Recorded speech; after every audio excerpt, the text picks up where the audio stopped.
Hi, and thanks for logging on to the Daily DVAR Halacha. And here's a brand new halacha for you, and it's for Tuesday, the 5th day of May. Here we go. Sifting is one of the 39 works that you're not allowed to do on Shabbos. We're going to give you now some practical applications of what to watch for so that sifting doesn't happen to you on Shabbos. For example, if you want to use some salt or flour or sugar and you see some clumps in it and you want to pour them through a sifter to make sure that the clumps remain behind, that is the kind of thing that you're not allowed to do on Shabbos. That would be sifting for real. Do not do that on Shabbos. Same thing if you have a bunch of matzah meal, very, very smooth and fine and powdery, but you want to just sift out any clumps that are stuck in it. That too is the kind of sifting that you're not allowed to do on Shabbos. And next, let's say you've got a tea kettle, and a tea kettle has a strainer at the top of it, and it's meant to strain out any bits of leaves or whatever that are mixed in to your tea essence.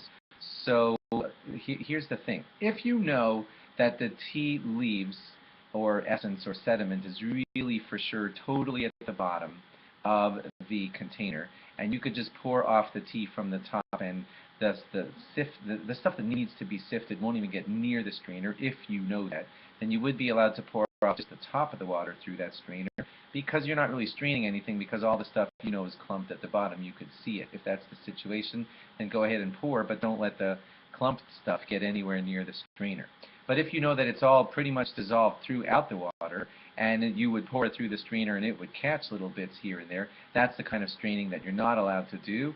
And the answer to that is no, don't pour your tea through the strainer at the top of the tea kettle in such a situation. There are some people who say that if it's totally dissolved in the water, it would be permissible, but we try to be strict according to that opinion that says no, that that's too close to straining and you're not allowed to do it.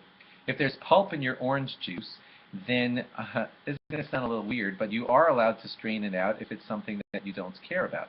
If you're okay with pulp, which I guess would beg the question, so why are you straining it out? That's where it gets a little weird. But let's say you totally like pulp, but there's a weird reason why you're straining it out, and it's not having anything to do with that it's bad or disliked or it's the waste material of the orange juice. Then you actually would be allowed to sift it out, because it's not separating the bad from the good, and then it would be totally fine.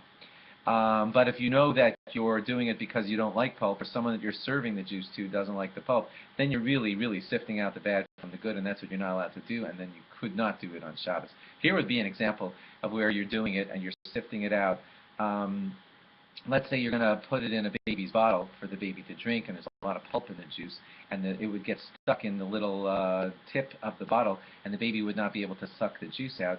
Then you would be taking away the pulp not because it's waste matter, the baby actually likes it, but the bottle's just not going to work. So in that kind of situation, then it wouldn't be considered sifting if you took out the pulp from that juice.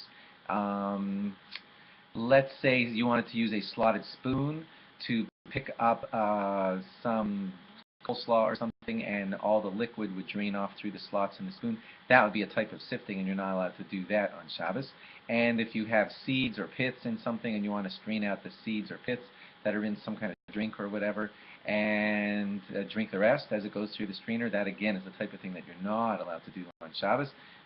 Thanks for logging on. Log on again tomorrow. We're going to have a couple more examples, I think, God willing, for tomorrow. Bye-bye.